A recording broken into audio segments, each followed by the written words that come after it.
হচ্ছে বেচা কেনা? আমারও ওই হচ্ছে এক প্রকার, না হবার মতো।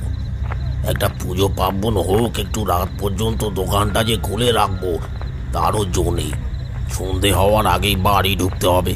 এইভাবে কি আর সংসার চলে? কি আর করার আছে বলো?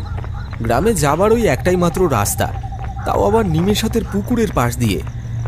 আর ওই পুকুরকে নিয়ে হয়েছে যত জ্বালা।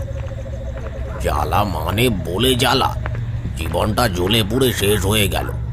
একটু এদিক ওদিক হলেই ব্যাটা ইঁদুরের দল। ওফ, দোকান পুরো খেয়ে সাবার করে দিচ্ছে। কোন জ্বালা যে সামলাই! এই রে, সর্বনাশ করেছে! তাড়াহুড়োতে যে দোকানের জানালাটাই বন্ধ করতে ভুলে গেছি। সারা রাতে ওই ইঁদুরের দল জানালা দিয়ে ঢুকে পুরো দোকান তছনছ করে ফেলবে। না না ভোলা কাকা, তুমি এগো, আমি ছুটে গিয়ে দোকানের জানালাটা বন্ধ করে দিয়ে আসি। আরে শোন শোন হারু, আমার কথা